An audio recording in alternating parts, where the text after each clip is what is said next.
नमस्कार दोस्तों। आज के पीएमसी हिंदी स्वाध्याय सीरीज में आप सभी का स्वागत है। मैं श्वेता अग्रवाल कोलकाता से। मैं एक pranic healer, meditation coach, spiritual coach हूँ। और आज जिस पुस्तक के बारे में हम बात करेंगे उसका नाम है the power of subconscious mind, हमारे अवचेतन मन की शक्ति, जिसे लिखा है डॉक्टर जोसेफ मर्फी ने। जोसेफ मर्फी अपनी लाइफ में बहुत सारी उन्होंने पुस्तकें लिखी है, पर जो सबसे ज़्यादा पॉपुलर है, जो सबसे ज़्यादा फेमस है, वो है यही किताब the power of subconscious mind. Joseph Murphy ने इंडिया में भी बहुत समय बिताया और इसीलिए हमारी भारतीय शास्त्रों के विचार भी उनकी किताब में साफ दिखाई दिखती है। तो इस बुक में टोटल 20 चैप्टर्स हैं, जिसमें कि बताया गया है कि कैसे हम अपने अवचेतन मन की शक्ति का इस्तेमाल करते हुए और पूरी श्रद्धा और विश्वास रखते हुए कैसे अपनी हर इच्छाओं को हम पूरी कर सकते हैं, कैसे किसी भी रोग को हम खुद से अपना उसका इलाज कर सकते हैं, कैसे जीवन में हम सुखाली पा सकते हैं, कैसे डर को हम भगा सकते हैं और जीवन में हर कामयाबी को हम पा सकते हैं। अगर हम अपने सबकॉन्शियस माइंड को हम जान लेते हैं तो हमारे साथ मैजिक हो सकता है और ये मैजिक सभी के साथ हो सकता है। तो आइए जानें हम अपने अवचेतन मन की शक्ति और उसके उपयोगों को।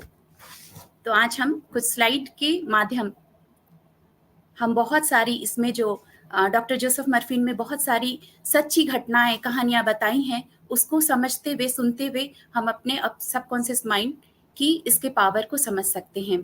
तो जैसा कि हम देख रहे हैं, डॉक्टर जोसेफ मर्फी के द्वारा लिखी गई सबसे ज़्यादा पॉपुलर जो फेमस बुक है the power of subconscious mind.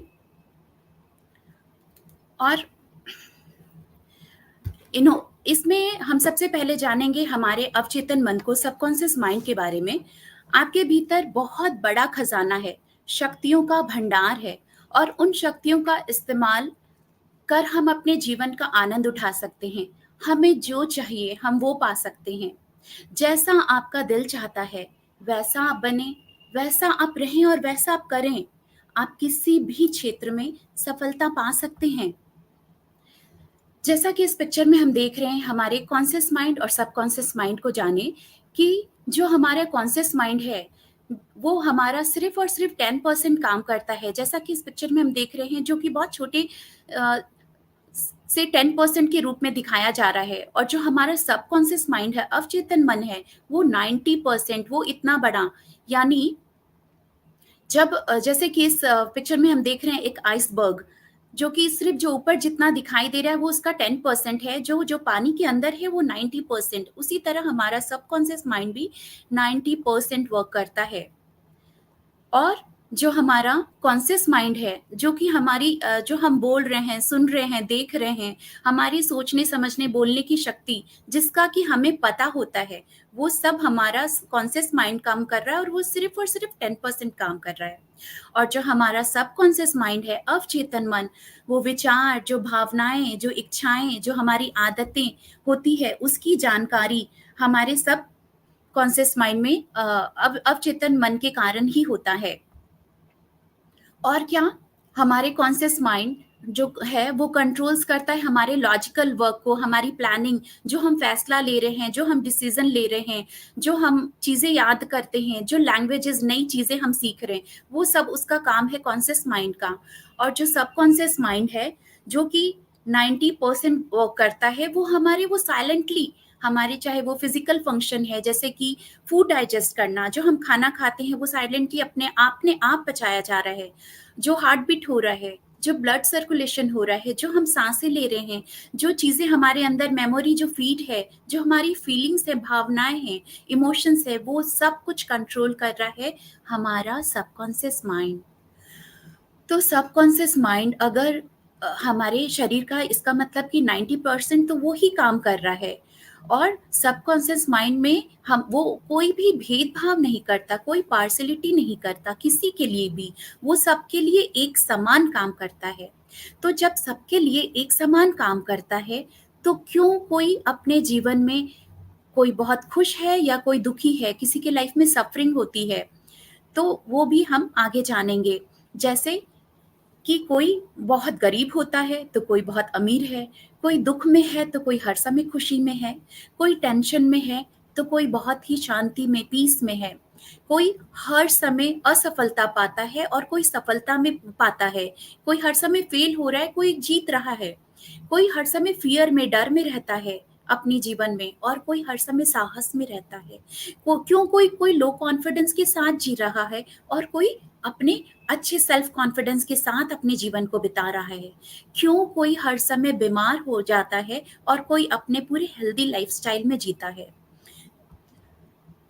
तो ये हम जानेंगे कि आपको सफलता उस चीज के कारण नहीं मिलती जिस पर आप विश्वास करते हैं, बल्कि उस विश्वास के कारण मिलती है जिस पर आप विश्वास करते हैं। इस लाइन को समझिए, जोसेफ मर्फी ने बहुत सुंदर तरीके से बताया है कि सफलता हमको हमारे विश्वास के कारण मिलती है। अब यहाँ पर हम जानेंगे अपनी और द पावर ऑफ माइंड, जो हमारा सबकॉन्शियस माइंड है। अवचेतन मन सबके लिए एक समान काम करता है, चाहे वो अच्छा हो या बुरा, उसे भेदभाव नहीं आता। आप जैसी बात अपने अवचेतन मन में डालेंगे वो उसे पूरा करके देगा, चाहे वो सकारात्मक हो या नकारात्मक। हमारा अवचेतन मन एक ऐसी मिट्टी की तरह है जिसमें हम सभी तरह के बीज बो सकते हैं, अच्छी किस्म की या बुरे किस्म की। और इस इसमें इसमें होने वाली फसल आपकी बीज पर निर्भर करती है, क्योंकि जैसे हम मिट्टी में जिस तरह के बीज डालेंगे वैसा ही वो पौधा, वैसा ही प्लांट, वैसा ही पेड़ और फल फूल निकलेगा। तो जिस तरीके के विचार हम डाल रहे हैं अपने जीवन में, वैसे ही कुदरत में समझ लीजिए हम वो बीज भेज रहे हैं और उसी तरीके से वो ही चीज हमारे जीवन में लौट कर आएगी। तो यहाँ बीज आपकी सोच है और फसल उस सोच का परिणाम। आज हम जहाँ भी हैं, जो भी हैं, आपके अवचेतन मन की प्रोग्रामिंग के वजह से ही है।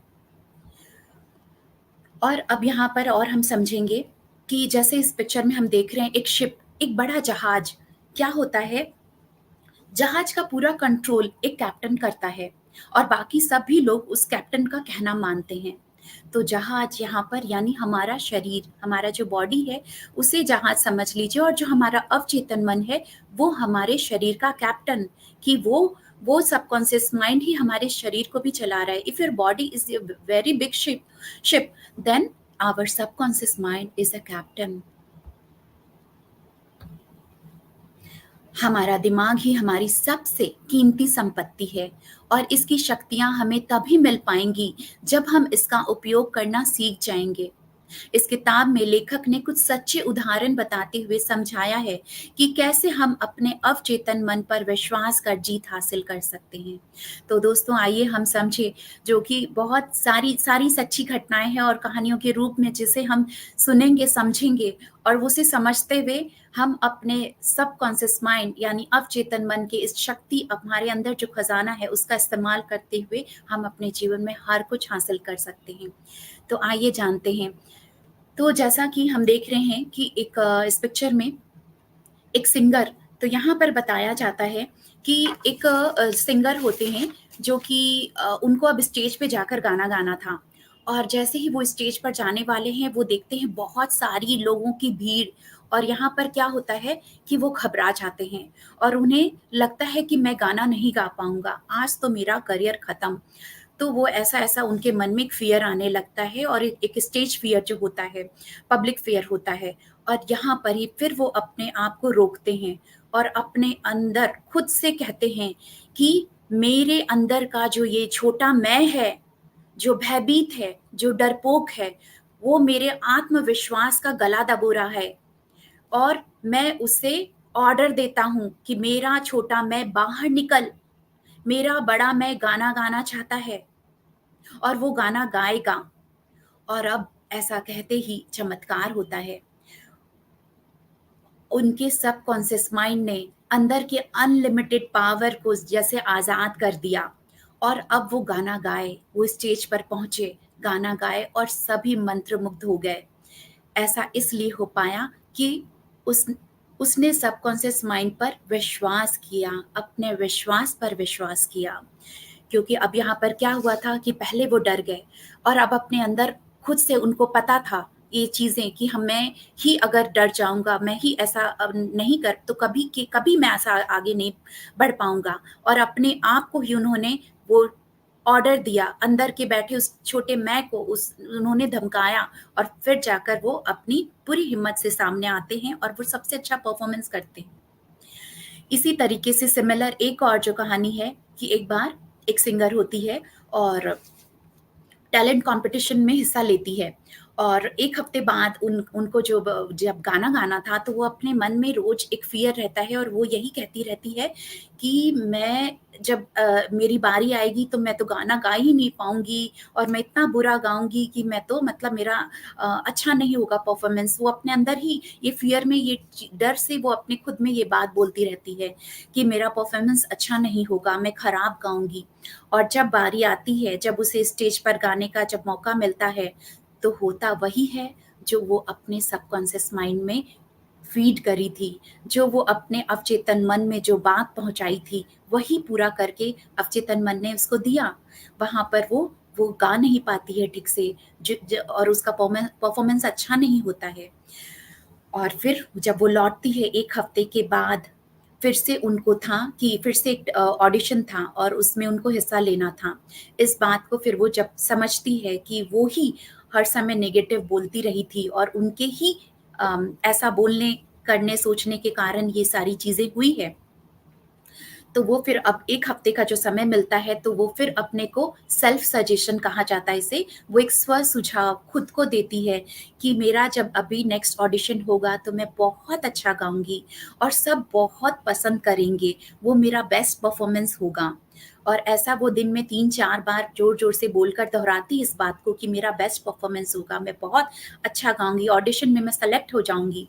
तो इस और जब वो ऑडिशन का जब वो दिन आता है और होता वही है जो इस बार उसने अपने आप को स्व-सुझाव तो जो दिया, खुद के लिए जो वो कहती रही, वो पॉज़िटिव अफ़र्मेशन देती रही, तो वो सेलेक्ट हो पाई। तो हम भी अपने जीवन में क्या करते हैं? हम क्या कितनी बार खुद को कैसे सेल्फ सजेशन देते हैं, स्व-सुझाव क्या करते हैं? ओह! मैं तो चीज़ें रख कर भूल जाती हूँ। आजकल तो मैं बहुत भुलक्कड़ हो गई हूँ, मुझे याद नहीं रहता, मुझसे तो हो नहीं पाता। तो ये इस तरीके की चीज़ें हम डेली रूटीन में अब अपने आप को चेक करना पड़ेगा कि किस तरीके का स्व-सुझाव हम अपने आप को दे रहे हैं। फिर वो वैसा ही हमारे साथ होता है और फिर हमें लगता है कि हमारे साथ ऐसा क्यों हुआ? तो नेक्स्ट यहाँ पर यही बात हो रही है कि the power of self suggestion जो हम अपने आप को सुझाव दे रहे हैं, उसमें भी वो ही अवचेतन मन में जा रहा है और हमें पूरा होकर के मिल रहा है। यहाँ पर बात है आउटर सजेशन की भी। आउटर सजेशन माने बाहरी सुझाव, जो बाहरी सुझाव हमें अक्सर बाहरी लोगों से मिलता है और वो क्या होता है नकारात्मक सुझाव मिलता है। जैसे कि तुम ज़िंदगी में कुछ कर ही नहीं पाओगे, तुम तो फ़ेल होगे, तुम हमेशा से गलत ही हो। इस तरीके से बाहरी सुझाव जब मिलता है और अगर इसे आप स्वीकार कर लेते हैं तो उसे आप सच बना देते हैं। तो इसके लिए आपको समझना होगा कि आपको इन सब नेगेटिव बातों को अस्वीकार करना है। ये बाहरी सुझाव तो आपको हर जगह मिलेगा जैसे घर हो, ऑफ़िस हो, स्कूल हो, फ्रेंड्स हो। पर आपको इस आउटर सजेशन को अस्वीकार करना है।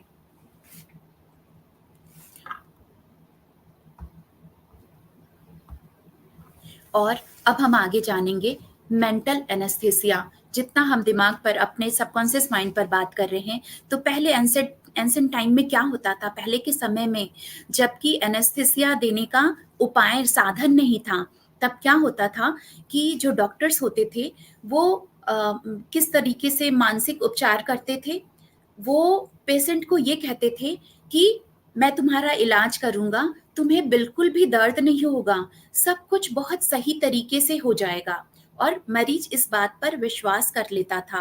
डॉक्टर ऐसा बोल-बोल कर उसके अवचेतन मन तक ये बात पहुँचा देते थे और फिर क्या होता था कि जब पूरी पूरी की पूरी सर्जरी हो जाती थी, पूरा एक कट हो रहा है, स्टिच हो रहा है, लेकिन लेकिन पेशेंट ना तो मरते थे, ना ही वो कोई इतना चीखते चिल्लाते थे। वो आसानी से सही तरीके से हो पाता था। तो सबकॉन्शियस माइंड ने इतनी शक्ति मरीज को दे दी कि उसे दर्द भी महसूस नहीं हो रहा है। तो अवचेतन मन में हमारे दर्द से हमें मुक्त करा देने की भी शक्ति है, क्षमता है। तो हमें सिर्फ उस पर विश्वास करना चाहिए। और एक बार की कहानी ऐसी है कि मर्फी जो लेखक है वो खुद बता रहे हैं कि उनको एक बार स्किन डिजीज हो जाता है, चर्म रोग।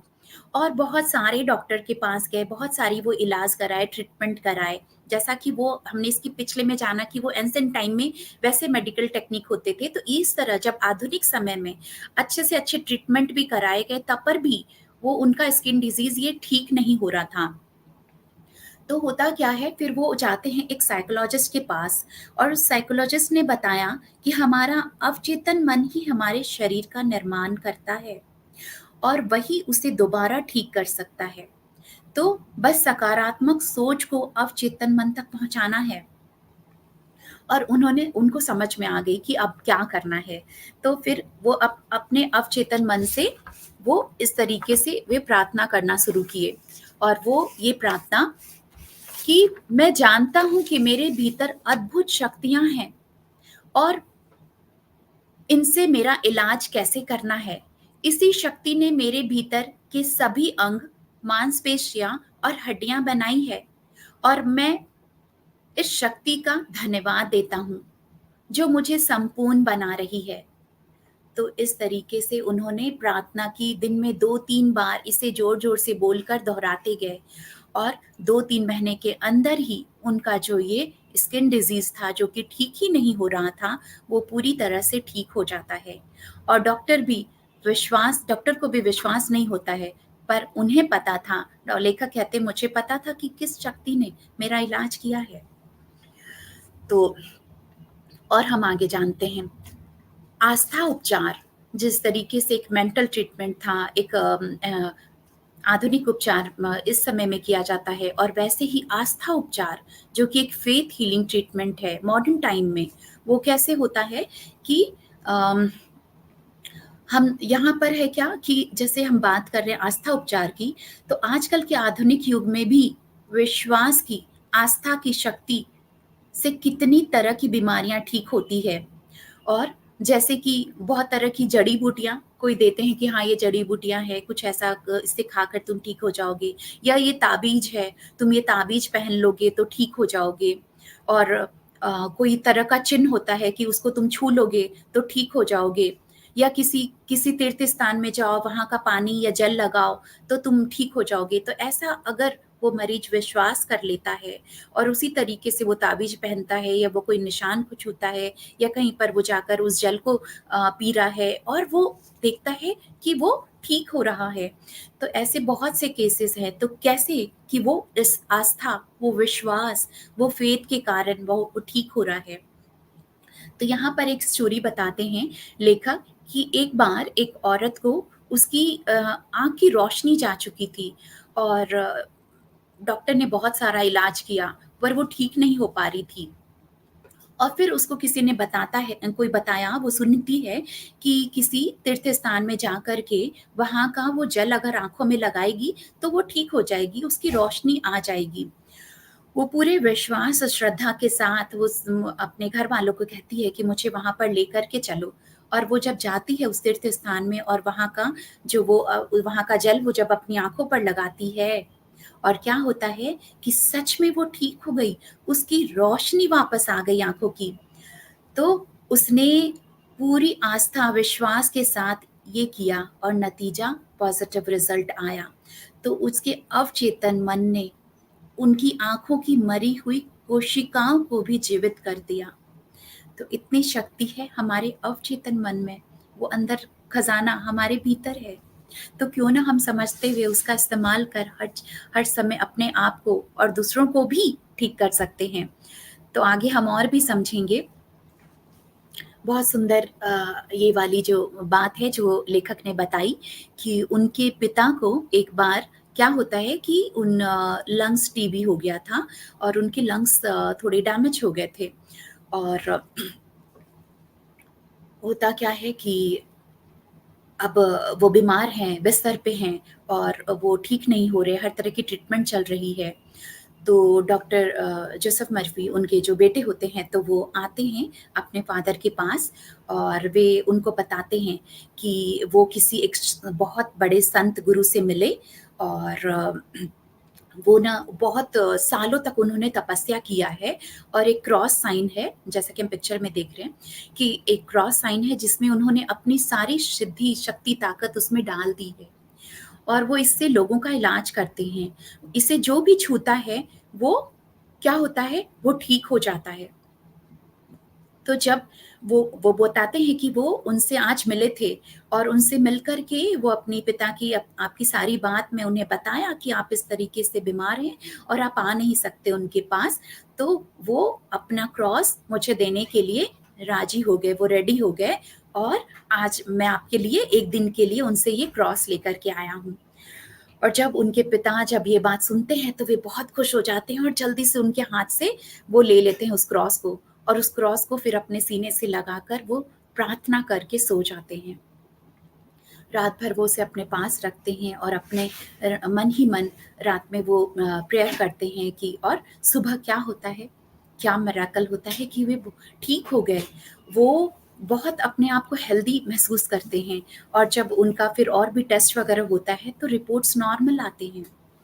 और डॉक्टर जोसेफ मर्फी बताते हैं कि वाक़ई में जबकि ऐसी कोई भी बात नहीं थी, वो किसी संत से ये लेकर नहीं आए थे। वो फुटपाथ से ₹20 में ये खरीद कर लेकर आए थे। और लेकिन वो अपने पिता को ये सब बातें कहकर देते हैं और उनके पिता ने विश्वास के साथ और प्रार्थना करते हुए उसे अपने पास रखा। तो कौन-सी शक्ति ने ठीक किया? उनके विश्वास और प्रार्थना की शक्ति ने। तो और तो अब हम आगे जानेंगे। यहाँ पर हम जहाँ बात कर रहे हैं अपने अवचेतन मन की, तो हिप्नोटिज़्म पर बात करेंगे हम, सम्मोहन प्रक्रिया। हम सभी सुने होंगे और बहुत सारे हम टीवी में, मूवी में ऐसे कुछ-कुछ देखे भी होंगे कि किस तरह किसी को हिप्नोटाइज़ करके सब काम करवा लिया जाता है। तो इस प्रक्रिया से उपचार भी होता है। तो यहाँ पर कुछ एग्ज़ाम्पल्स हम समझेंगे जैसे कि हिप्नोटिज़्म पर कि एक बार जैसे किसी इंसान को हिप्नोटाइज़ करके ये कहा जाता है कि तुम्हें लकवा मार गया है और अब तुम चल नहीं सकते और फिर रिज़ल्ट क्या होता है? देखा जाता है कि सच में वो चल नहीं पा रहा है। वो वैसा ही बिहेव कर रहा है जैसा कि उसे सचमुच में पैरालाइज़्ड हो गया है। और ऐसे ही किसी व्यक्ति को एलर्जी था, उसे घास से एलर्जी था, फूलों से एलर्जी था, तो उसे क्या किया जाता है कि उसे हिप्नोटाइज़ करके उसे कागज़ का फूल दे दिया जाता है और अब उससे कहा जाता है कि ये फूल है, जिससे कि वो उसको जिससे कि उसे व एलर्जी होता था, तो वो उसे यही वो एक कागज़ का फूल बनाकर दिया जा रहा है और बताया जा रहा है कि ये वो फूल है और उसे सुंघाया जाता है और जो एलर्जी के सिम्पटम्स थे वो ही चीज़ उसके साथ होने लगते हैं। तो ऐसा कैसा हो रहा है? क्योंकि उसके अवचेतन मन तक ये बात पहुँच गई और अवचेतन मन ने मान लिया क्योंकि उसे कुछ भी भेदभाव नहीं पता, उसे कुछ भी सही-गलत नहीं पता। अवचेतन मन को जो बात पहुँचा दी गई है, वो उस पर काम करने लगता है। उसी तरीके से एक को बताया जाता है कि बहुत ठंड हो गई है, अभी 0 डिग्री टेम्परेचर हो गया है और वो ज़ोर-ज़ोर काँपने लगता है। वो वैसा ही बिहेव करता है जैसा 0 डिग्री टेम्परेचर में किसी को ठंड लगती है और ऐसा होता है। तो ये सारे कुछ जब देखा गया कि ये सारे लक्षण हो रहे हैं अवचेतन मन तक वो बात पहुँचाने के कारण, तो उसी तरह अवचेतन मन अपने हिप्नोटाइज़ करके बहुत सारे पेशेंट को ठीक भी किया जाता है। तो यहाँ पर अब हम और कुछ एग्ज़ाम्पल्स जानेंगे। यहाँ पर क्या होता है एक व्यक्ति था जिससे कि टंग पैरालाइज़्ड हो गया था। उस वो अपनी जीभ नहीं घुमा सकता था और होता क्या है डॉक्टर बहुत सारे उसके ट्रीटमेंट कर रहे हैं पर वो ठीक नहीं हो रहा है। तो डॉक्टर ने सोचा कि क्यों ना इसको एक झूठ बोलकर, एक जैसे कि प्लेसिबो नोसिबो इफेक्ट होता है, प्लेसिबो इफेक्ट किया गया। यहाँ पर थोड़ा-सा हम समझेंगे प्लेसिबो नोसिबो इफेक्ट क्या है। नोसिबो इफेक्ट होता है जब किसी बात को नेगेटिव वे में बोला जाता है और सामने वाले उस पर विश्वास कर लेता है। उस नकारात्मक बात को वो गलत बात को सच समझ लेता है और उसी तरीके से वो सच में सच हो जाता है। और प्लेसिबो इफेक्ट है जब किसी बात को, चाहे वो झूठी हो, लेकिन वो सही तरीके से उसको सच बताया जाता है और उस सच को भी फिर सच मान लेता है और सकारात्मक वे में वो सही तरीके से पूरा हो जाता है। तो यहाँ पर प्लेसिबो इफेक्ट किया गया, बट उनसे बताया गया कि अभी आपका इलाज कर रहे हैं और आप ठीक नहीं हो पा रहे हैं, लेकिन अभी-अभी बाहर से एक बहुत ही कोई अलग तकनीक आई है, कोई टेक्निक आया है जो कि जिससे कि आपका इलाज करेंगे तो आप पूरी तरह से ठीक हो जाएँगे। और उन्हें बिना बताए हुए उस एक नॉर्मल सा साधारण सा थर्मामीटर होता है जो कि उनके जीभ के किनारे में, जब मुँह के बाहर में इस तरीके से लगा के हल्का सा वाइब्रेशन दिया जाता है और वो उन्हें नहीं पता होता है। वो उस बात पर ही यकीन करते हैं कि कुछ आज एक नया ट्रीटमेंट मेरे साथ किया जा रहा है और ये टेक्निक बाहर से कहीं पर से आई है और ये पूरा काम करेगी। तो जब भी वो एक साधारण सा थर्मामीटर लगाकर उनको जब वाइब्रेशन देते हैं, तो होता क्या है, कुछ ही देर में उनका वो अपने टंग को रोल कर पा रहे हैं, जीभ को हिला पाते हैं और वो खुशी से चिल्लाने लगते हैं कि अरे वाह! मैं ठीक हो गया। उनकी आवाज़ वो बोलने लगते हैं और अपना नाम भी पुकारने लगते हैं और वो खुशी से पागल कि अरे वाह! ये टेक्निक तो मेरे काम कर गई, मेरे असर कर गया। तो यहाँ पर फिर अगेन समझेंगे कि क्या सही में वाक़ई में उस थर्मामीटर ने काम किया या उनके विश्वास ने। तो दोस्तों, इलाज का केवल एक ही प्रक्रिया है और वो है आस्था। इलाज की केवल एक ही शक्ति है और वो है आपका अवचेतन मन। तो यहाँ पर और आगे हम यहाँ जानेंगे एब्सेंट ट्रीटमेंट। यहाँ अनुपस्थित उपचार, जैसे कि एब्सेंट ट्रीटमेंट में यहाँ पर क्या है कि अगर अभी तक हम क्या समझ रहे हैं, कोई ना कोई सामने से चाहे वो डॉक्टर है, चाहे वो साइकोलॉजिस्ट है, चाहे वो कोई थेरेपिस्ट है, वो आपका इलाज कर रहे हैं। पर क्या आप किसी को दूर बैठे भी किसी को ठीक करना चाहें तो कर सकते हैं? तो हाँ, बिल्कुल कर सकते हैं। यहाँ पर हम एक टेक्निक पर जानेंगे, एब्सेंट ट्रीटमेंट, अनुपस्थित उपचार। और वो कैसे है? एक बार होता क्या है कि यहाँ पर एक कहानी है कि एक बेटी होती है और उसको अपनी माँ के बारे में पता चलता है कि उसकी माँ बीमार है और ये जो बेटी है वो दूसरे कंट्री में रहती है, अभी अपने माँ के पास जा नहीं सकती है। और उन उसको ये पता है कि मेरी माँ कोई भयंकर बीमारी से ग्रसित है और अब वो क्या करती है, उसे भी इन सब बातों का पता तो था कि कैसे कि हम किसी को उपचार दे सकते हैं। और फिर वो वहाँ बैठे ही, जहाँ पर भी थी वो अपनी माँ के लिए वहाँ पर ही बैठे-बैठे प्रार्थना भेजती है। प्रार्थना की शक्ति से वो अपनी माँ का उपचार करती है। और वो क्या ये कुछ इस तरीके से जो ये प्रेयर है, कभी भी आप दूसरों के लिए भी इस तरीके की प्रार्थना को भेज सकते हैं। तो यहाँ पर वो कहती है कि उपचार करने की शक्ति मेरी माँ के पास है।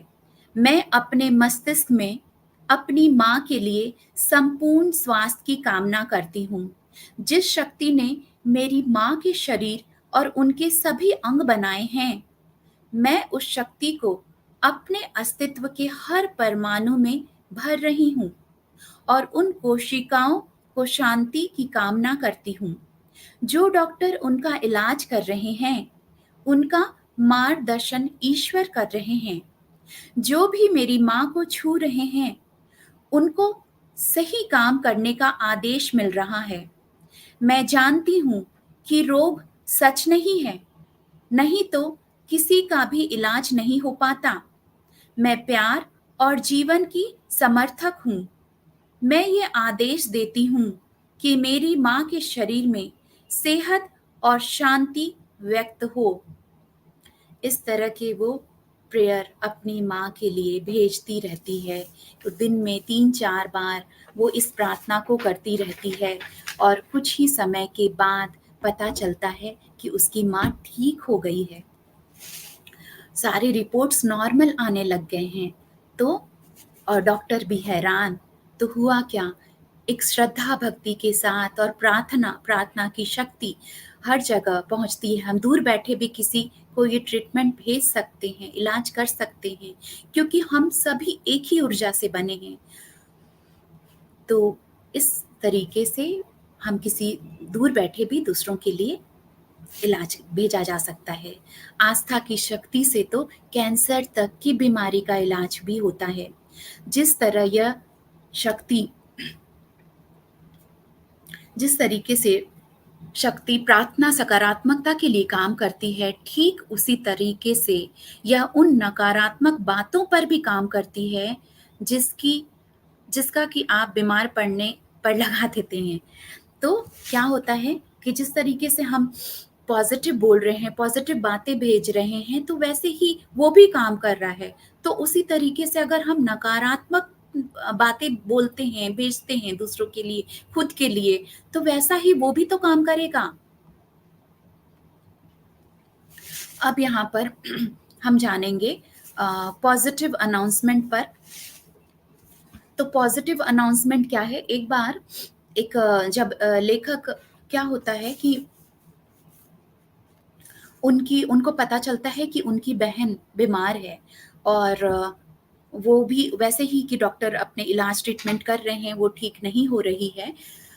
तो फिर वो क्या करते हैं, इसी तरीके से एक अनाउंसमेंट तैयार करते हैं और वो कहते हैं कि यह प्रार्थना मैं अपनी बहन के लिए कर रहा हूँ। वह पूरी तरह से ठीक है और शांत है। उसके शरीर की हर कोशिकाएं और मांसपेशियां बदल रही है और यह बदलाव उसके अवचेतन मन में भी हो रहा है। उसके अंदर नदी की तरह जीवन बह रहा है। वह पूरी तरह से स्वस्थ हो रही है। उसके अंदर शांति तथा प्रेम का समंदर है, उसकी भीतर की बीमारियों को जो धो रहा है। अब वह तब तक इस तरह के सकारात्मक घोषणा, एक पॉजिटिव अनाउंसमेंट वे करते रहे, बोलते रहे, जब तक कि उनकी बहन ठीक नहीं हो गई। और 2 हफ्ते के बाद ही फिर जब वापस से रिपोर्ट्स वगैरह कराया गया, टेस्ट हुआ, तो पता चलता है कि उनकी बहन काफ़ी हद तक वो ठीक हो गई है। यहाँ पर एक स्टोरी है, बहुत ही सुंदर, जिसमें हम जानेंगे कि एक बार क्या होता है कि एक लेडी होती है और वो अपने घर से ऑफिस की तरफ जा रही थी और पास में ही उसके जब रास्ते में एक शोरूम होता है और उसको वो बाहर से मिरर में, वो बाहर शोकेस में शीशे से देखती है। पर्स, बहुत सारे पर्स रखे होते हैं और उस फिर एक पर्स पर उसकी नज़र पड़ती है और क्या होता है, वो उसे बड़ा ही अट्रैक्ट करता है, उसे बहुत लगता है कि ये पर्स मेरे पास होता काश। और फिर उसके मन में आता है कि मैं तो ये पर्स खरीद ही नहीं सकती, मेरी तो क्षमता ही नहीं है, मैं तो ये कभी ले नहीं सकती। और उसी तरीके से बात पूरी कंप्लीट भी अपने मन में नहीं करती है, तभी उसको याद आता है कि नहीं, मुझे इस तरह के नेगेटिव अनाउंसमेंट, नेगेटिव बातें नहीं बोलनी है। उसे अपने अवचेतन मन पर भरोसा था और वो कहती है कि नहीं, नहीं, ये पर्स तो मेरे लिए ही बना है। ये ज़रूर मेरे पास होगा, ज़रूर मुझे मिलेगा क्योंकि ये मेरे लिए ही बना है। तो वो और वो अपनी बात को तुरंत वो चेंज करती है, पॉज़िटिव अफ़र्मेशन देती है। अब होता क्या है कि उसी शाम को जब उसकी एंगेजमेंट हुई भी रहती है और उसको अपने फियांसे से मिलने जाना था और जब वो जाती है किसी रेस्टोरेंट में, तो जब उनसे मिलने के लिए, तो वो देखती है कि उसका जो मंगेतर है, वो बहुत बड़ा सारा उसके लिए गिफ्ट ला कर के रखा है और वो गिफ्ट रैप पैकिंग किया हुआ था। और अब जब वो उसे खोलती है, तो देखती है कि वो ही पर्स है। उसके अंदर वो ही पर्स उसे मिलता है, जिसके लिए वो सुबह अपने मन में, अवचेतन मन तक वो बात पहुँचा दी थी कि ये पर्स मेरा ही है और मुझे ही मिलेगा। तो कैसे हो पाया? वो बहुत खुश होती है और उसे लगता है कि हाँ, मेरे अवचेतन मन ने आज ये काम कर ही दिया मेरे लिए। तो ऐसा ही है कि अगर वो कहती कि नहीं, ये तो मेरे, मैं कभी, मुझे मिल ही नहीं सकता, मैं तो खरीद ही नहीं सकती, मेरे जीवन में आएगा ही नहीं, लेकिन उसने अपने बातों को बदला, तो वो चाहे खुद नहीं खरीदी, लेकिन उसको किसी के द्वारा मिल गया। तो हमें इन बातों का ध्यान रखना चाहिए कि हम क्या कह रहे हैं, क्या सोच रहे हैं, क्या कर रहे हैं। तो हमें हर समय अपने शब्दों को सकारात्मकता में बदलना है, अपने विचारों को नकारात्मक होने से पहले ही उसे तुरंत चेंज करके, डिलीट करके अपने उस पॉजिटिव अफ़र्मेशन को दोहराएँ, अपने विश्वास पे विश्वास रखें। तो यहाँ पर है कि जिस तरीके से, जब अगर बहुत गर्मी हो, तो गर्मी को कोई गरम से नहीं हटाया जा सकता, उसे ठंड ही हटा सकता। बहुत गर्मी होती है तो हम क्या करते हैं, एसी चला लेते हैं या कुछ ऐसी ठंडी जगह, तो वो एक उसको ठंड ही उसको हटा सकता ना। अगर बहुत अंधेरा है तो अंधेरा को कौन हटा सकता? एक रोशनी, रोशनी ही हटा सकती है। हम लाइट जब ऑन करते हैं, अंधेरा चला जाता है। उसी तरीके से हमें अपने रिप्लेस करना होगा हर नेगेटिव थॉट्स को पॉजिटिव थॉट से। अपने नकारात्मक सोच को हमें बचने के लिए अपने आप को सकारात्मक सोचना होगा और वो ही बोलना होगा। अब यहाँ पर एक बात कि अब हमें अपने अवचेतन मन पर किसी भी काम को करने का दबाव नहीं डालना है। जैसे कि अब क्या है कि हमने सोच लिया कि अच्छा ठीक है, अब तो अपने अवचेतन मन तक हमें सब बात पहुँचानी है, बार-बार उस बात को रिपीट करना है और बस वो मिलकर हमें हमें तो सामने मिल जाएगा। तो यही चीज़ बोला जा रहा है कि एक तो उसको इतना प्रेशराइज़ ना करें, इतना दबाव ना डालें कि अरे! ये तो आज ही हो जाना था, मैंने ये सोचा है, मैं तो ये अफ़र्मेशन दे रही हूँ, क्यों नहीं हो रहा है? मुझे तो मिल ही जाना था, नहीं मिला तो डाउट लेकर आ रहे हैं या क्या? तो सबसे पहली बात कि आपको खुद स्पष्ट होना चाहिए कि आपको क्या चाहिए और एक बार में बहुत सारी चीज़ें नहीं। जैसे कि यहाँ पर एक एग्ज़ाम्पल दिया गया है, अगर आप अगर टैक्सी में बैठते हैं, टैक्सी ड्राइवर से आप कहते हैं, एक बार में 12 जगह बताते हैं, दर्जनों जगह बता दिए कि एक ही समय में मुझे ये 12 जगह पहुँचाओ, तो क्या होगा? वो टैक्सी ड्राइवर का भी दिमाग चकरा जाएगा और वो कहीं भी आपको नहीं पहुँचा पाएगा, किसी भी जगह में नहीं पहुँच पाएँगे।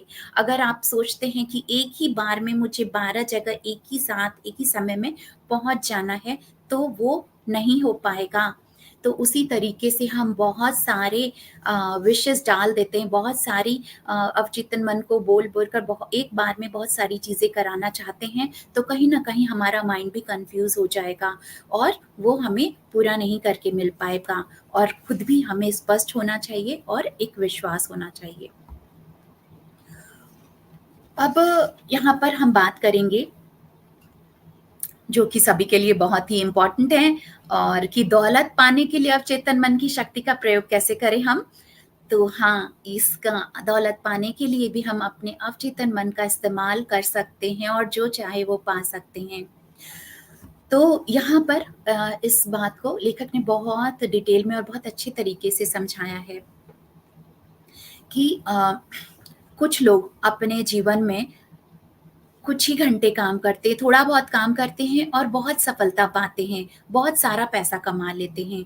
और कुछ लोगों को वो ये सोचते हैं कि हम कड़ी मेहनत करके ही पैसा कमा सकते हैं। तो अपने मन में ये बात को डाल दिया कि हम बहुत हार्ड वर्क करना पड़ेगा, दिन-रात मेहनत खटनी करना पड़ेगा तभी हम पैसा कमा सकते हैं। तो लेखक कहते हैं ऐसा नहीं है। ऐसे काम करिए, सबसे पहले कि काम ऐसा करिए जिससे आपको प्रेम हो, जिससे आपको खुशी मिलती है। काम कभी अच्छा नहीं चलता होता है, तो अपने आप को असुरक्षित नहीं महसूस करेंगे। अपने आप को हम जब भी कभी होता है कि कोई भी कोई काम कर रहा है और कुछ भी काम में उतना तुरंत में अगर सक्सेस नहीं मिलता है, बहुत अच्छा नहीं चल रहा है काम, तो तुरंत में हम असुरक्षित महसूस करने लगते हैं। तुरंत ही हम अपने माइंड में वो नेगेटिव वो मैसेज भेजने लगते हैं, एक नकारात्मक संदेश अपने अपने ही माइंड को हम भेज रहे हैं कि ये काम नहीं चलेगा, इसमें सक्सेस नहीं मिलेगा, खराब होने लगेगा, और हम समझ नहीं पाते कि अगर कि हमारे खुद के दिमाग के अंदर हमारे असीमित शक्तियाँ हैं, वो अनंत खज़ाना है, कभी नहीं खत्म होने वाला। और फिर क्या भेजते रहते हैं हम अपने माइंड में, वो ही नेगेटिव बातें। और जिसने मान लिया कि मैं गरीब हूँ, तो वैसी ही परिस्थितियों से वो घिरा रहता है। इसका ठीक उल्टा, अगर जिसका दिमाग दौलत के विचारों से भरा रहता है, वो तमाम सुख सुविधाएं जीवन में वो सुख सुविधाएं से अपना जीवन बिताता है। अब क्योंकि यही हम जितने भी देखेंगे, बहुत जो भी रिचेस्ट पर्सन है, या उनकी उनकी आदतें, उनकी सोच विचार, वो छोटी सी बातों में भी बहुत बड़ा अपना विचार रखते हैं। तो उस तरीके से हर बातों के लिए अपने विचारों से भी आप धनी हैं, तो आप जीवन में हर समय वैसी ही चीज़ों को अट्रैक्ट करते हैं। आपका जीवन हर समय सुख सुविधाओं से भरा रहेगा। और इस क्योंकि ईश्वर कभी नहीं चाहता कि कोई भी गरीबी में जिए। बस यही शर्त है कि हम कभी नकारात्मक ना सोचें। गलत विचार अगर आते हैं तो उनको भी सही विचार में बदल दें। दिन में 3-4 बार ये दोहराएं, सफलता, दौलत। लेखक बता रहे हैं कि आप इस तरीके की, अगर क्योंकि आप दौलत अट्रैक्ट करना चाहते हैं, तो आपको ये इस तरीके के वर्ड्स को दोहराना होगा। अम, सफलता, दौलत, ये हाई वाइब्रेशन वर्ड्स हैं। अभी आपको क्या कहना होगा कि मैं दौलतमंद हूँ, मैं अमीर हूँ।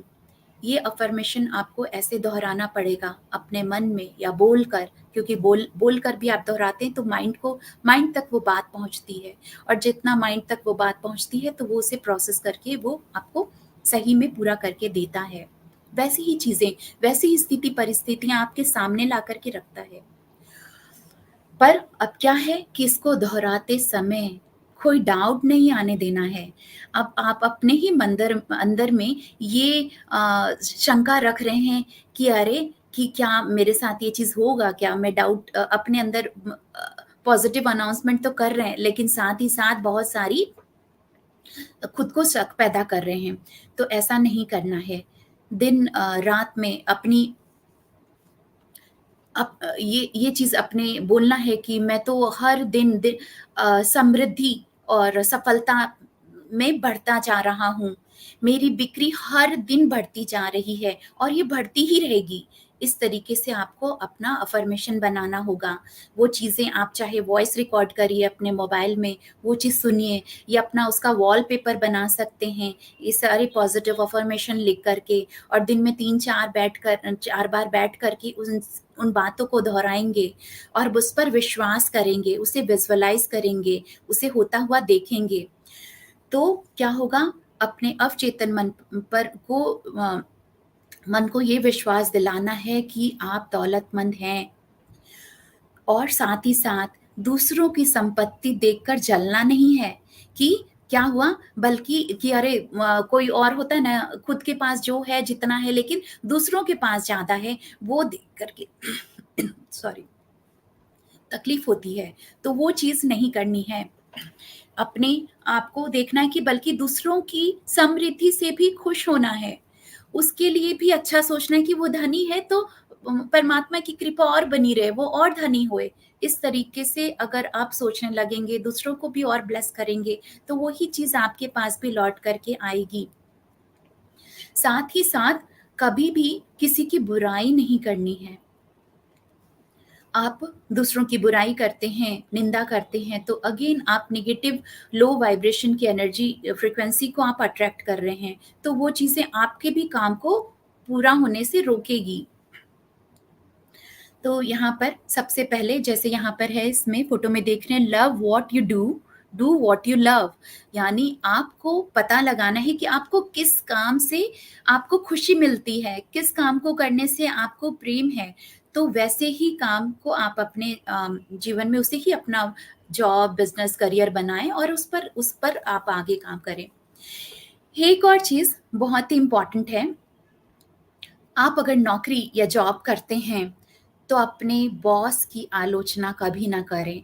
अपने बॉस की बहुत लोगों से मैंने देखा है, सुना है, जहाँ जिस कंपनी में काम कर रहे हैं, जो आपको मंथली दे रहा है, जो रोज़ी-रोटी के लिए आपको दे रहा है, उसी की बुराई करते हैं। बॉस को हमेशा नापसंद करते हैं और अब उसकी आलोचना करते हैं।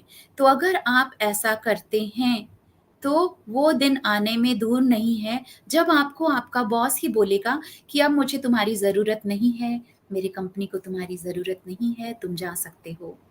तो इसीलिए हाँ, कभी अगर ऐसा करते हैं तो इस चीज़ को आज ही बंद करें और बल्कि उन्हें एक धन्यवाद, ग्रैटिट्यूड देना है। और अभी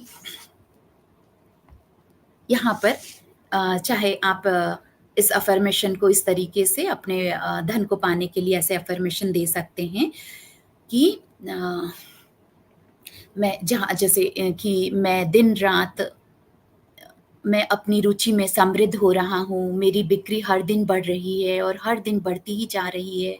मैं एक शक्तिशाली धन चुंबक हूँ एवं धन मेरे पास बहुत आसानी से आ जाता है। तो और साथ में आप और भी अपनी अच्छी बातें लिख सकते हैं। मैं अमीर, खुश और सफल हूँ और ये मेरा अधिकार है। धन मेरी और पूरी स्वतंत्रता से, अनंतता से और प्रचुरता से प्रभावित प्रवाहित हो रही है। तो इस तरीके से आप अपने अफ़र्मेशंस खुद बनाएँ, लिखें और उस पर आगे बढ़ें। अब हम आगे बढ़ते हैं।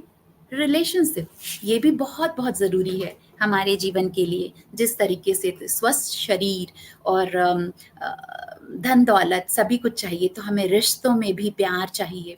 तो क्या हम अपने अवचेतन मन का इस्तेमाल करते हुए वैवाहिक समस्याएँ को भी हम दूर कर सकते हैं? और जैसा पार्टनर चाहिए, क्या वैसा हम अट्रैक्ट कर सकते हैं अपने जीवन में? तो आइए जानते हैं कैसे। लेखक कहते हैं कि विवाह में प्रेम, ईमानदारी, सच्चाई तीनों का होना बहुत ज़रूरी है। अगर कोई शादी समाज की प्रतिष्ठा या दौलत या आर्थिक सुरक्षा की दृष्टि से शादी करते हैं, तो ये गलत है। ये मस्तिष्क के खिलाफ है। क्योंकि बहुत बार होता है ना कि मैरिज सोच रहे हैं कि अरे हाँ, ठीक है, चलो शादी कर लेते हैं। चलो एक धन-दौलत मिल जाएगा या एक प्रोटेक्शन मिल जाएगा कि चलो एक समाज में जगह मिल जाएगा, सुरक्षित रहेंगे। तो ये सब सोचते हुए अगर शादी करते हैं, तो फिर वो कहीं न कहीं गलत हो जाता है, वो हमारा मस्तिष्क के खिलाफ हो जाता है। एक महिला आदर्श पति को आकर्षित करने के उपाय और एक पुरुष को आदर्श पत्नी की आकर्षित करने का उपाय। हम क्योंकि ये भी हम जानेंगे कि अगर वही कोई महिला है, अब उसको जिसकी शादी नहीं हुई है और वो चाहती है कि मुझे एक बहुत ही आदर्श पति मिले, तो उसके लिए उसको क्या कैसे अफ़र्मेशन या क्या बातें बोलनी पड़ेगी, क्या विचार डालने पड़ेंगे। और एक पुरुष चाहता है कि मुझे बहुत ही आदर्श मेरे जैसे एक लिस्ट होता है ना कि हाँ, मुझे ऐसी-ऐसी ऐसी पत्नी चाहिए, तो इस तरह की क्वालिटीज़ की। तो अगर ऐसा चाहिए तो क्या करें? तो ऐसे साथी की कल्पना करें जैसा आप अपने जीवन में चाहते हैं।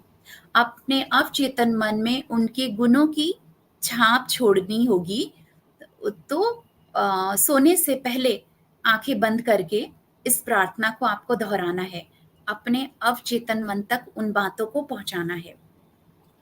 चाहे सोने से पहले आप बैठे हुए उन बातों को सोचिए, विज़ुअलाइज़ करें या दिन में भी कभी आपको समय मिलता है और आप अपने इस चीज़ पर काम कर रहे हैं, जैसा आप लाइफ़ पार्टनर अट्रैक्ट करना चाहते हैं, तो उसके लिए आपको क्या करना है? इस तरह की बातें बोलनी हैं कि जैसे अगर एक फीमेल बोलेगी, तो वो कहेगी, "मैं एक ऐसे आदर्श पुरुष को आकर्षित करती हूँ, जो सच्चा है, ईमानदार है, शांत है, खुश है, समृद्ध है, समझदार है। मैं जिन गुणों की प्रशंसा करती हूँ, वो मेरे अवचेतन मन में पहुँच रहे हैं। मेरा अवचेतन मन इसे साकार कर दे। ये मेरे जीवन का हिस्सा बन जाए, यह मेरी कामना है। तो इस तरीके से आप जो महिला चाहती है अ, अपने लाइफ पार्टनर को, उसके लिए वो ऐसा प्रे कर सकती है, जैसा चाहती है उसे विजुअलाइज़ कर सकती है और पूरे श्रद्धा विश्वास के साथ। तो अब पुरुष क्या कहेंगे? मैं ऐसी महिला को आकर्षित कर रहा हूँ, जिसके साथ मेरा संतुलन होगा, हमारे रिश्ते में प्रेम होगा और एक आदर्श जोड़ी रहेगी हमारी। मैं इस महिला को शांति, खुशी और प्रेम दे सकता हूँ। मैं अपने अवचेतन मन को यह आदेश देता हूँ कि वह स्त्री आध्यात्मिक हो, ईमानदार हो, निष्ठावान हो। हमारा तालमेल अच्छा है, वह खुशमिजाज है। मैं अपने ऐसे जीवन साथी को स्वीकार करता हूँ। तो इस तरीके से एक जो पुरुष है वो अपनी लाइफ पार्टनर के लिए ऐसे प्रेयर लिख सकते हैं और बोल सकते हैं, विजुअलाइज कर सकते हैं। अब यहाँ पर और एक चीज़ बताते हैं कि तलाक की स्थिति कभी आती है पति पत्नी के बीच में, तो लेखक कहते हैं कि यदि दो दिल प्रेम, ईमानदारी और सामंजस्य में होते हैं, तो यह सच्चा विवाह होता है। बंधन दो दिलों का होता है। मजबूरन में किसी को डांट या मारकर नहीं रहना चाहिए ऐसे रिश्ते में। यदि आप यदि आप सामर्थ नहीं हैं, अगर आप उसको स्वीकार नहीं करते हैं, तो अपने अवचेतन मन से मार्गदर्शन मांगे। हर सवाल का जवाब आपको मिलेगा। आपकी आत्मा खामोशी में जो जवाब देगी, उस पर आप अमल करें। अब यहाँ पर हम आगे बढ़ेंगे, फियर पर भी समझें, डर के बारे में कि डर को कैसे भगाएं हम अपने अवचेतन मन की शक्ति के द्वारा। तो लेखक कहते हैं कि डर मनुष्य को का सबसे बड़ा दुश्मन है। डर मनुष्य की असफलता और अनेक बीमारियों का कारण बनता है। इस दुनिया में लाखों लोग अलग अलग चीजों की से डरते हैं, जैसे किसी को मौत का डर है, किसी को बीमारी का डर है, किसी को बुढ़ापे का है, कभी किसी को भविष्य और गरीबी का भी डर है।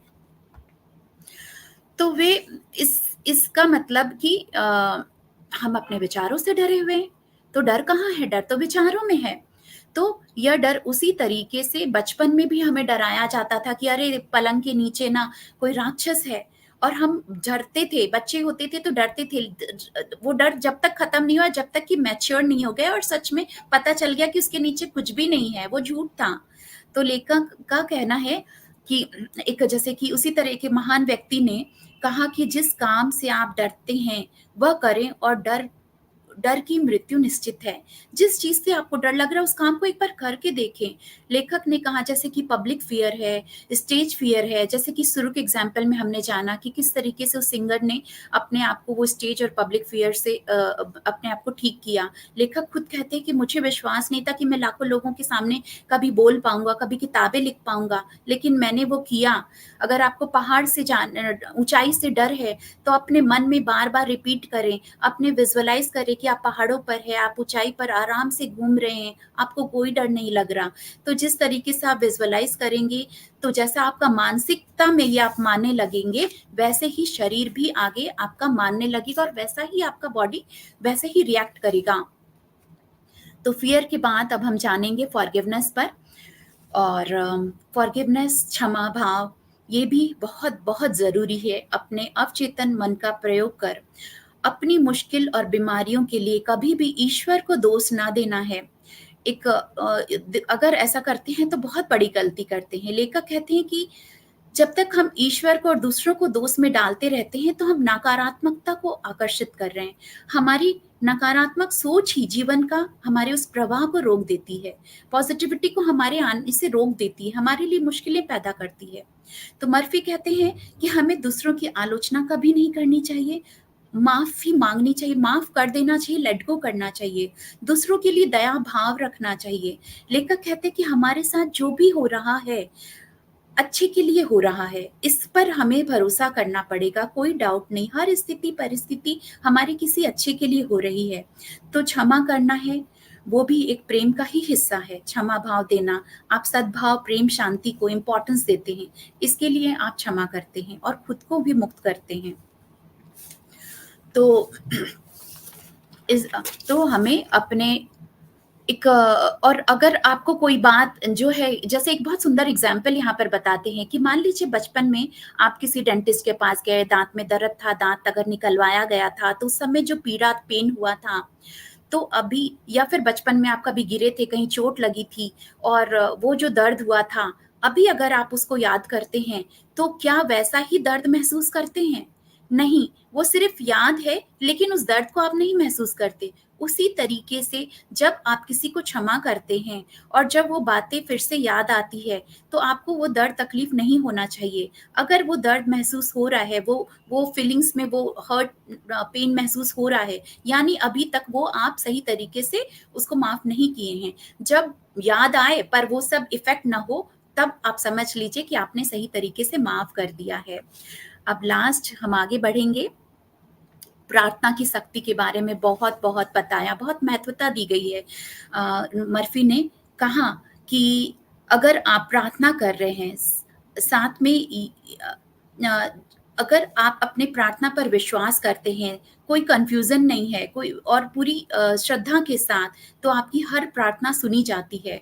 और अपनी, और साथ ही साथ अपनी प्रार्थना में आप दूसरों की भी खुशी को शामिल रखें, सिर्फ अपने लिए नहीं सोचें, दूसरों को भी शामिल करें। और यहाँ पर हम अंत में समझेंगे कि किस तरीके से हम इन सब चीज़ों को अपने अवचेतन मन तक पहुँचाएँ और कैसे इन सब चीज़ों को सच में सच करें, जो हम चाहते हैं उसे कैसे पाएँ। तो क्या है कि फर्स्ट जो स्टेप है कि प्रेयर, हमेशा हम अपने प्रार्थना में सकारात्मकता रखते, विश्वास रखें और हर, अपने लिए भी, दूसरों के लिए भी, अपने जीवन के लिए भी, सब चीज़ के लिए हम प्रेयर भी करें। और सेकंड है फेथ, विश्वास। थर्ड है विजुअलाइजेशन, जो कि आपको अपने उस आपको हर उन चीज़ों को भी विजुअलाइज करना, होते हुए देखना है। और ग्रैटिट्यूड, बहुत बहुत धन्यवाद हर चीज़ों के लिए, जो मिला नहीं मिला, हर चीज़ के लिए धन्यवाद भाव। हेल्प करें, दूसरों की भी हेल्प करें, दूसरों के लिए भी प्रेयर करें। और उसके बाद क्या कहते हैं कि मांगो और वो तुम्हें मिल जाएगा, खोजो और तुम पा लोगे, खटखटाओ और दरवाजा खुल जाएगा। तो इस तरीके से अगर हम बस एक श्रद्धा, विश्वास हमें पूरी तरह से हमें रखना है, अवचेतन मन की शक्ति का इस्तेमाल करते हुए हम जो भी चाहें अपने जीवन में पा सकते हैं, हासिल कर सकते हैं। तो अभी इससे इस पीपीटी को बंद कर दिया जाए। और अब फ्रेंड्स, तो हमने बहुत कुछ जाना आज के इस सेशन में। इतनी सुंदर किताब जिसे कि आप ज़रूर पढ़ें। आपको इस डिस्क्रिप्शन बॉक्स में इस बुक की लिंक दी जाएगी, आप ये किताब खरीदें और अपने आप भी पढ़ें। बहुत सारे ज्ञान का खजाना इस किताब में भरा पड़ा है। हमारे जीवन के बहुत सारे रहस्य इस खजाने में जो आप मिलेंगे, जो पढ़ेंगे और उससे इस्तेमाल करते हुए हम सब कुछ पा सकते हैं। तो हमने बहुत कुछ जाना, स्व उपचार के बारे में, स्व सुझाव के बारे में, बीमारी को कैसे हम खुद ठीक कर सकते हैं, कैसे मानसिक उपचार होता है, कैसे आस्था उपचार, सम्मोहन की शक्ति, एब्सेंट ट्रीटमेंट, और दौलत को हम कैसे पा सकते हैं, वैवाहिक समस्याओं को कैसे ठीक किया जा सकता है, कैसे अपने डर को भगाया जा सकता है, क्षमा प्रार्थना की कितनी महत्वता है, और अपने अवचेतन मन की शक्तियों को हम कैसे जो चाहे वो हासिल कर सकते हैं, स्वस्थता के साथ साथ सुख, शांति, रिश्तों में प्यार, अपनी हर इच्छाओं को हम पूरा कर सकते हैं। तो दोस्तों, हम फिर जल्द ही हम फिर से मिलेंगे और अगले फिर से इसी स्वाध्याय 1 घंटे में अगर पूरा एक किताब आपको सुनने मिल रहा है, एक लेखक अपनी पूरी जीवन के अनुभव एक किताब में डाल देता है, और अगर हम उसे पढ़ते हैं या सुनते हैं और हम कुछ ही दिनों में उस पूरे अनुभव को अपने जीवन में उतार लेते हैं, उस ज्ञान को लेते हुए, तो हर दिन हमें स्वाध्याय ज़रूर करना चाहिए और इसमें बने रहें। अगली बार फिर हम मिलेंगे। बहुत बहुत धन्यवाद। सभी को जुड़े हुए ध्यानियों को सभी आज सुनने के लिए आप सबको बहुत मेरा धन्यवाद। नमो बुद्धाय।